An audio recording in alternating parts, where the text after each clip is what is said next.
Consent absolutism is the idea that anything is okay so long as somebody consents to it. I think this idea is beyond idiotic. Consent relies on rational actors being able to balance the positive and negative consequences of the decisions that they make. Rationality is the essential basis of consent. Some decisions are so blatantly negative and unjust that no rational actor would ever consent to them. Rationality is the basis of consent, meaning once someone has demonstrated their irrationality, their consent is rendered worthless, because the lack of rationality means dangerous confounding factors such as coercion, mental distress, or other factors are impeding their ability to consent rationally and properly. A rational actor would never consent to certain things, meaning that anyone who does consent to these things is not a rational actor, making their consent invalid. Slavery would be a good example of something that no rational person would consent to, meaning anyone who does consent to it is acting irrationally, and is therefore incapable of consenting, which makes their consent invalid. Consent has limits. If a gay person consents to torturous conversion therapy, does that make it alright? If a gay person consented to being stoned to death by homophobes, would you think that is justified due to the supposed consent? I could come up with many examples of cases where consent is obviously irrational and therefore invalid.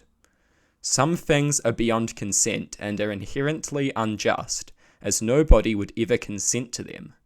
And we can reason that no rational actor would ever engage in these things. Anyone who pretends otherwise is putting irrational people in danger by allowing them to irrationally consent to clearly harmful treatment, which no rational actor would ever consent to. I believe in freedom, but I also believe in protecting vulnerable people from the danger posed by their own blatantly irrational decisions. Perhaps you will call me condescending or even an authoritarian. It is for this basic reason of rationality that children and the mentally impaired are not viewed as capable of consenting in the same way rational adults are. Rational adults can look at consequences and weigh risks and benefits, the negatives and positives of consenting to something. Anyone who cannot do these rational considerations is not fit to consent. Consent isn't just about saying you want or don't want something. Consent is about understanding and reasoning. If you cannot adequately do these things, you cannot consent. Someone who consents for an obviously terrible and unjust thing is clearly acting irrationally, and can therefore not consent properly, rendering their consent invalid. This is about protecting people whose rational judgment is clearly impaired by factors that could range from mental distress to coercion, or from who knows what other variables.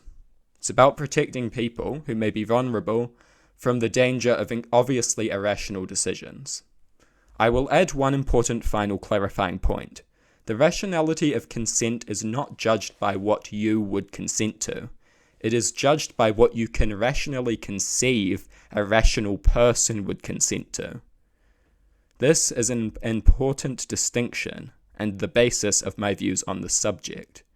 We create a conception of rationality because it serves us a social utility to understand who can and who can't weigh positives and negatives and think about consequences to consent. Someone who can think rationally and weigh positives and negatives and consequences will never consent to certain irrational things, meaning that any consent to these things is invalid.